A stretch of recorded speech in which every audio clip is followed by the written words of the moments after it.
කටිනේ කරන්න ඕන. සල්ලි නැති මිනිහෙකුට කටිනේ කෙරියයිද? අපූර්වට පුළුවන්. කරන්න හම්බෙනවද? හම්බෙන්නේ නැති එක නෙදී. මිනිස්සු හිතාගෙන ඉන්නේ මිහිඳු හාමුදුරුවෝ එනකොට කිනි බෝල කරක් කරගාවා කියලා. මිහිඳු හාමුදුරුවෝ එනකොට බල්බල් උතාගෙන ආවද? මතක තියාගන්න. සංස්කෘතිය රැකෙන්න ඕන. ආගමික අනන්‍යතාවයන් යම්කිසි විදියකින් තහවුරු වෙන්න ඕන. බහුතරය කටින පිංකම් කරනවා කියලා කියන්නේ කටින පෙරහැරවල් කරන එක. පෙරහැර වෙනයි කටින වෙන.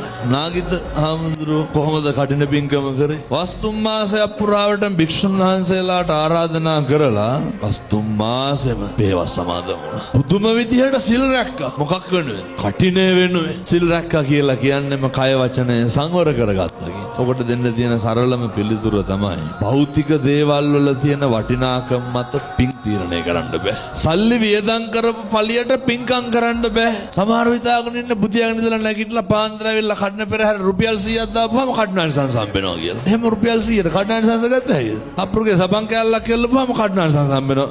එහෙම ඉතින් හාපික් බෝතලයක් කෙල්ලුවට කඩනානිසංස හම්බෙනවා. එහෙම හම්බෙන්නේ නැහැ. මොනවාද ඒ වෙනුවෙන් කරලා තියෙන්න ඕන? සත්ත පහකවත් දෙයක් ඕනේ නැහැ. මනස මුල් වෙලා තියෙන්න ඕන. මනෝ පුබ්බංගමා ධම්ම. කර්මය වෙන්නේ චේතනාවමයි. චේතනාහම් භික්ඛවේ කම්මං වදාමි. ඊට පස්සේ ඕවට තව එකක් අටපිරිකර පූජා කරන්න. හෙලෝ සංසාරික වැඩක් තියෙනවා. පන්සලෙන්ම ලුගන්න.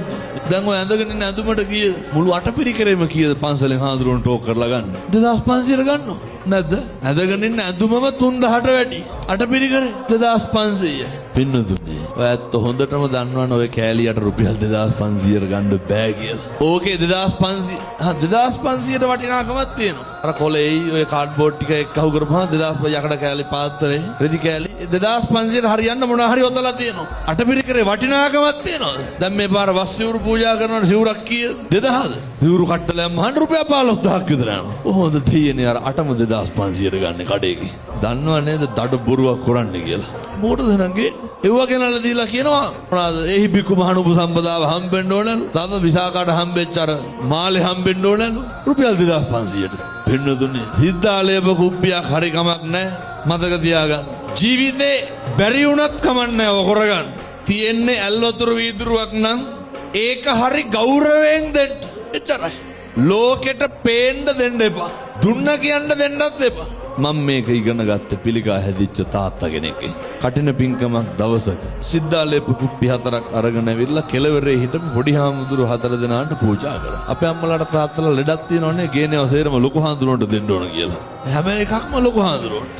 අර තාත්තා ඇවිල්ලා පොඩි හාමුදුරු 4 දෙනාට සිද්ධාලේප කුප්පි 4ක් දීලා ගියා. මං ඇහුවා ගිහින් මොකද? තිබ්බේ රුපියල් 100යි. ඒකට හරියන්න දීලා වැඳලා ගියා. ඔච්චරයි. පිං සිද්ධ වෙන්නේ නැද්ද? ඒ නිසා පින්නතුනේ තියෙන විදියට දෙන්න. තියෙන්නේ ඇල්ලතුරු වීදුරුවක් නම් ඒක බොහොම ගෞරවයෙන් දෙන්න. එතකොට පිං සිද්ධ වෙයි. එච්චරයි.